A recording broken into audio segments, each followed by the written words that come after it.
కుర్చీ తాత. కుర్చీ తాతని మర్చిపోయడం వాళ్ళంటూ ఎవరు లేరు. మర్చిపోయే వాళ్ళు కూడా లేరు. ఎందుకంటే కుర్చీని మడత పెట్టి అనే ఒక డైలాగ్ తోటి ఎంతో పాపులర్ అయిన కుర్చీ తాత 24 గంటలు కృష్ణకాంత్ పార్క్ దగ్గర వేచి చూస్తారు కుర్చీ తాత కోసం. గతంలో కూడా ఒక 2 నెలల క్రితము వరంగల్‌లో ఇంకా కుర్చీ తాత లేరు అన్నప్పుడు వరంగల్ నుంచి వీడియో వదిలి నేనున్నాను, బ్రతికే ఉన్నాను అని మళ్ళీ కుర్చీ తాత ఫ్యాన్స్ అందరికీ కూడా ఒక ఊరట కలిగించారు. అలాంటిది ఎన్నో సినిమాలు అంటే 2 సినిమాలు ఇప్పుడు పవన్ కళ్యాణ్‌ది, ఇటు మహేష్ బాబు పాపులర్ సినిమాలవి. ఆ సినిమాలలో కూడా కుర్చీ మడత పెట్టి అనే ఒక సాంగ్‌తో ఎంతో పాపులర్ అయిపోయారు. అదేవిధంగా సోషల్ మీడియా వేదికగా ప్రతి ఒక్కరు కూడా ఈ డైలాగ్‌ను వాడుకున్న వాళ్ళే ఉన్నారు. ఆ డైలాగ్ ద్వారా కుర్చీ తాతతోటి ఎంతోమంది సెల్ఫీలు తీసుకొని, ఆయనతో ఎన్నో కామెడీ వెర్షన్‌లలో వీడియోలు తీసుకొని చాలా పాపులర్ అయిన వాళ్ళున్నారు. ఈరోజు కుర్చీ తాత మన ముందు లేరిక. ఆయన ఈ ప్రపంచానికి దూరమయ్యారు. కానీ ఆయన ఫ్యాన్స్ మాత్రము కుర్చీ తాత దూరం అయ్యారు అనే విషయాన్ని తట్టుకోలేకపోతున్నారు. ఏం జరిగింది అనే కోణంలో అడిగి తెలుసుకునే ప్రయత్నం చేద్దాం. మనతో పాటు మరి సత్యన్న ఉన్నారు. అడుగుదాము. అన్న ఏమైంది? అసలు ఏ రోజు తను ఇలా పడిపోయారు అని తెలుస్తోంది కృష్ణకాంత్ పార్క్ దగ్గర? సన్ స్ట్రోక్ వచ్చింది మే 19న మధ్యాహ్నం వచ్చింది 3 o'clock ఆ టైంలో. మొత్తం బాడీ అంతా డీహైడ్రేట్ అయిపోయింది. కృష్ణకాంత్ పార్కులో ఇంకా చూడండి, ఒక చేప పిల్లని సముద్రంలో నుండి తీసి మనం బీచ్లో పడేసి ఎట్లా కొట్టుకుంటుందో అట్లా కొట్టుకుంటున్నాడు. నేను అదే టైంలో అక్కడికి వీడియోస్ తీసుకుందామని వెళ్ళాను.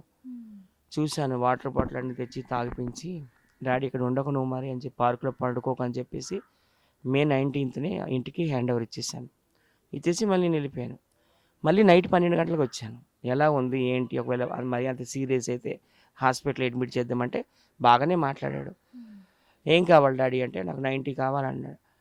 90లు గింటిలకి జాంతానయ్యి బటర్ మిల్క్ తెచ్చాను తాగు అని అంటే పాపం తాగాడు, సగం పక్కన పడేశాడు. మరి ఏం కావాలి డాడీ నీకు అన్నాను. చిన్న టేబుల్ ఫ్యాన్ నాకు తెప్పి బయట పడుకుంటున్నాడు. ఇంట్లో వాళ్ళకి కూలరు ఫ్యాన్ ఉన్నాయి, కానీ ఇంట్లో కూలర్ ముందు ఊపిరి ఆడడం లేదంట. సో నేను బయట పడుకుంటున్నాను, నాకు ఒక చిన్న టేబుల్ ఫ్యాన్ తీసుకురంటే నేను సాయంకాలం తీసుకొస్తానులే డాడీ అని చాలాసేపు ఒక 2 hours మాట్లాడాను. మాట్లాడిన తర్వాత మళ్ళీ నేను వెళ్ళిపోయినాను ఇంటికి. మా ఇద్దరం ఉండేది ఒకే గల్లీ అనమాట, కూడా చెక్ పోస్ట్ దగ్గర. సో మళ్ళీ ఇంకా బాగానే ఉంది కదా అని నేను ఇంకా లైట్ తీసుకుని మరి మార్నింగ్ రాలేదు. ఇంకా మరి ఈవినింగ్ పార్క్ దగ్గర కలుసుకుంటాం కదా, ఆయన కంపల్సరీ ఎక్కడున్నా కానీ 6:100 అయినా 106 అయినా కానీ పార్క్ వచ్చేస్తాడు. సో పార్క్ దగ్గర నేను వెతుకుతున్నా 3 o'clock నుండి. అందరిని అడుగుతున్నా అక్కడ యాంకర్లు జర్నలిస్టులు అందరినీ. రాలేదు అంటున్నారు. ఇంకెందుకని ఇంటికి ఫోన్ కొట్టారనమాట. ఇంటికి ఫోన్ కొడితే వాళ్ళ అమ్మాయి ఏమో అక్కడ హాస్పిటల్ ఉన్నాను అని చెప్పింది. అప్పుడు ఆ పక్కనే సుబ్బలక్ష్మి అని ఒక ఆమె ఉంటుంది అనమాట ఇంటి పక్కన. ఆమె కూడా ఒక చెఫ్, సినిమా ఇండస్ట్రీలో వంటలు చేస్తుంది. ఆమెతో ఫోన్లో మాట్లాడాను. ఏమైందా ఏంటంటే ఇంకేంటి చనిపోయాడంటే ఇంకా హుటాహుటిని వచ్చేసాను అనమాట. ఈ డిహైడ్రేషన్ ప్రాబ్లమ్, సన్ స్ట్రోక్ కారణంగానే చనిపోయాడు. నాకైతే మాత్రం నా బాడీలో ఒక మేజర్ పార్ట్ పోయినట్టు అనిపిస్తుంది.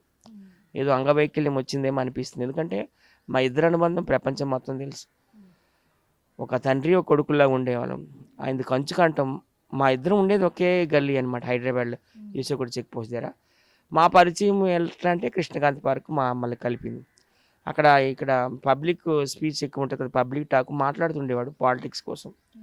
అబ్బా ఈయన కంఠం చాలా బాగుంది, కళావాచస్పతి జగ్గయ్య గారిలాగా ఎంత సౌండింగ్ వస్తుంది, ఈయన మన టీంలోకి తీసుకుందాము, ఈయనకి టాలెంట్ ఉంది కదా అని చెప్పేసి మా టీంలోకి తీసుకెళ్ళి ఇంటర్వ్యూలకు తీసుకెళ్ళడము, ఏమైనా ఈవెంట్లు ఉంటే తీసుకెళ్ళడము. తమన్ గారి దగ్గర కూడా నేనే తీసుకెళ్ళాను. మిరపకాయ గుంటూరు కారంలో పెట్టారు కదా డైలాగు. ఇంక ఈ డైలాగ్ అందరూ వాడుకున్నారు. పవన్ కళ్యాణ్ సినిమా మొన్న ఉస్తాద్ భగత్ సింగ్లో కూడా వాడుకున్నారు పవన్ కళ్యాణ్ గారు. సో ఎక్కడున్నా కానీ ఆయన టాలెంటెడ్ పర్సన్. ఆయన తిట్టినా కానీ అందరూ నవ్వేసేవారు అనమాట. అందరితో చాలా మంచిగా ఉండేవారు. ఆడవాళ్ళని బాగా గౌరవించేవాడు. ఎవరినైనా అమ్మ అనేవారు, కూతురమ్మ అనేవాడు అనమాట. సో అట్లాంటి వ్యక్తి ఈరోజు మా మధ్యన లేకపోవడం మా టీంకి నిజంగా చాలా పెద్ద లోటు. అసలు చాలా ఘోరం జరిగిపోయింది. పోనీ బాగానే మాట్లాడిండంట. నిన్న మే 20 కదా, అమ్మకి అదే అడిగాను. మరి అమ్మ అంత ఏదైనా బాగోలేదన్నప్పుడు నాకు ఫోన్ చేయాలి కదా, నేను వచ్చి హాస్పిటల్ అడ్మిట్ చేస్తానంటే, లేదు సత్య మార్నింగ్ లేచాడు నువ్వు వెళ్ళిపోయినాక 5 o'clock 6 o'clock లేచి స్నానం కూడా చేసుకున్నాడంట, బట్టలు కూడా మార్చుకున్నాడు. నాకు పప్పు వండు అన్నాడంట. పప్పు అంటే చాలా ఇష్టం. ఎక్కడికి ఏ ఈవెంట్ తీసుకెళ్ళినా డాడీ నువ్వేంటి మటన్ తింటావా, చికెన్ తింటావా, ఫిష్ తింటావా అంటే నాకు ఏం వద్దు, ఇంత అన్నము పప్పు, టమాటా పప్పు చాలా ఇష్టం, కందిపప్పు. అదే ఉండింది అమ్మ కూడాను. తిన్నాడంట మధ్యాహ్నం 12:00కి అలాగ లంచ్ చేశాడంట. మళ్ళీ 4:30 ఆ ప్రాంతంలో మళ్ళీ కొంచెం అన్నం పెట్టి ఆకలేస్తుంది అన్నాడట. ఆ అన్నం తింటున్నప్పుడే మరి ఇంకా మరి ఊపిరి ఆడకుండా అలాగలా పట్టేశాడంట అమ్మని. పట్టేసి నాకేదైపోతుంది ఇంకా అలా ఒడిలోనే అలా ఒరిగిపోయినాడంట. ఎందుకంటే గతంలో కూడా తను లేరు అని సోషల్ మీడియాలో ప్రచారం జరిగినప్పుడు కూడా లేదు ఉన్నాడు, మా డ్యాడీ బతికే ఉన్నాడు అని చెప్పేసి కూడా మీరు కూడా చాలా వరకు కూడా వాదించడం జరిగింది. పాపం తను కూడా లైవ్ వీడియో కూడా వదిలారు, నేను బతికే ఉన్నాను ఇంకా అని చెప్పేసి. కానీ ఈ రోజు ఏందంటే కళ్ళారా కళ్ళ ముందు కనిపిస్తూ ఉంది. కానీ అందరూ ఇది తట్టుకోలేని పరిస్థితి అనుకోవచ్చు. ఈ సోషల్ మీడియా వేదిక కావచ్చు, 2 సినిమాలలో కూడా పెట్టారు. 'గుంటూరు కారము', ఇటు 'ఉత్సాద్ భగత్ సింగ్' రెండిట్లో. ఈ టీమ్ ఎవరైనా కాంటాక్ట్ అవ్వడం జరిగింది? ఎవరేం కాంటాక్ట్ అవ్వలేదమ్మా. ఎవరేం కాంటాక్ట్ అప్పట్లో అయితే తమన్ గారు ఒక 20,000 హెల్ప్ చేశారు. నేను అడిగాను ఆర్థికంగా ఏదైనా సాయం చేయండి చేశారు ఆయన. తర్వాత ఎవరు మమ్మల్ని కాంటాక్ట్ అవ్వలేదు. మరి న్యూస్ అంటే ప్రపంచవ్యాప్తం అయిపోయింది కదా, ఎప్పటికప్పుడు మిస్ అయిపోతుండేవాడు ఆయన. ఎప్పుడు మిస్ అయిపోయినా నేను 7 సముద్రాలు దాటి తీసుకొచ్చేవాడిని. ఒకప్పుడు అక్కడ వరంగల్లో ఎక్కడో చిక్కుంటే నేనే కారు మొత్తం మాట్లాడుకుని వెళ్ళి తీసుకురావడం జరిగింది. మొన్న కూడా వాళ్ళ భార్య వాళ్ళ కూతురు వెళ్ళి తీసుకురావడం జరిగింది. ఎక్కడున్నా కానీ మేము అలా ఒక కంటి రెప్పలా కాపాడుకునేవాళ్ళం. మొన్నటికి మొన్న మా టీంలో ముప్పల బాలు, నేను, మా టీం వాళ్ళందరం వచ్చి వాళ్ళ ఇంట్లో పరిస్థితి చూసి ఏమేమి కావాలి, రేషను, రైసు, ఆయిల్ ప్యాకెట్లు, పచ్చళ్ళు అన్నీ ఇచ్చి తర్వాత డబ్బులు కూడా మాకు తోచిన సహాయం చేస్తుండేవాళ్ళం. ఆయన ఒక కంటి రెప్పలా చూసుకునేవాళ్ళం. బాలు కూడా ఉప్పల బాలు కూడా ఇప్పుడు ప్రస్తుతం లేడు, గోవాలో ఉన్నాడనమాట వేరే ఈవెంట్ పని మీద. ఈరోజు ఫ్లైట్ 5 గంటలకు, మరి ఆయన అందుకోలేడులే, మరి ఇంకా తీసుకెళ్ళిపోతాం కదా, ఆల్రెడీ 24 అవర్స్ అయిపోయింది. ఇప్పుడు ముస్లింస్ కదా వాళ్ళు, ముస్లిం మత పెద్దలు వస్తారు, వాళ్ళ యొక్క కార్యక్రమాలు చేసినాక పంజాగుట్టలో మరి మనలాగా మరి హిందూస్ అంటే మనము దహనం చేస్తాం, వీళ్ళు అట్లా కాదు కదా, గొయ్యి తీసి అందులో వేస్తారు, కగనం చేస్తాం. పంజాగుట్టలోనే చేస్తున్నారు. పంజాగుట్టకి తీసుకెళ్తాం. ఎన్ని గంటలకు? ఇప్పుడు 12 ఆ టైం కల్లా. ఇంకా మరి అందరూ వచ్చేసారు కదండి. ఆయన 3 కొడుకులు అయితే ఒక కొడుకు చనిపోయింది, మొన్ననే ఎవరు మర్డర్ చేసేసారు యూసుగూడ చెక్ పోస్ట్ దగ్గర.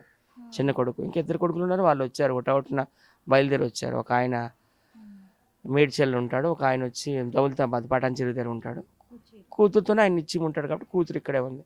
సో అందరూ వచ్చేసారు. ఇంకా ఆయన ఒక పేద వ్యక్తి, ఎవరు వస్తారమ్మా ఆయన దగ్గర చెప్పు.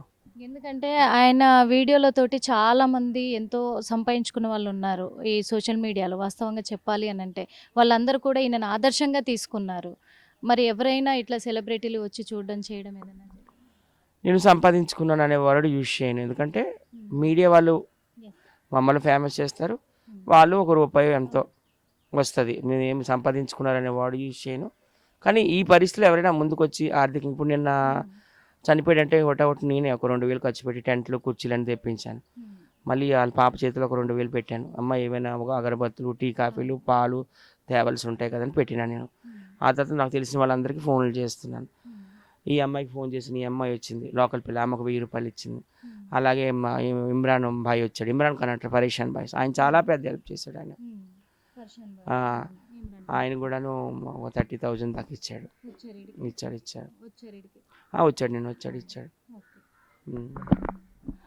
చూసాం కదా, ఎందుకంటే కుర్చీ తాత చాలా మందికి హెల్ప్ అయ్యారనే చెప్పుకోవచ్చు. ఆర్థికంగా కాకపోయినా కానీ తన వీడియోల ద్వారా తనతో వీడియోలు చేసే ప్రతి ఒక్కరికి సపోర్ట్ చేశారు. ఆయన వైరల్ అయ్యారు, ఎంతో పేరు సంపాదించుకున్నారు. ఆయన బ్యాక్గ్రౌండ్లో తన ఆస్తిపాస్తులు సంపాదించుకున్నాడా కాదు, కొన్ని కోట్ల మంది గుండెల్లో మాత్రం నిలబడ్డాడు ఆయన ఈ రోజున. ఎప్పటికైనా ఆయన డైలాగు వాడుకుంటూనే ఉంటారు, వాడుతూనే ఉంటారు, ఎప్పటికైనా ఆ డైలాగ్ ఫేమసే ఉంటుంది. కానీ ఈరోజు ఆయన దూరం అయిపోయారు. కానీ ఇక్కడ సత్య అన్న కూడా తట్టుకోలేని పరిస్థితి అనుకోవచ్చు. నాకు డాడీ అని చెప్పేసి ఆయన అప్పటి నుంచి ఇప్పటి వరకు కూడా తనతో పాటే ఉన్నారు. కాబట్టి మరికొద్ది గంటల్లో కూడా ప్రారంభం కాబోతున్నాయి. పంజాగుట్ట పట్టికలో పూర్తి చేయబోతున్నారు కుర్చీ తాతది. కెమెరామెన్ జ్ఞానేశ్వర్తో నిర్మల, RTV.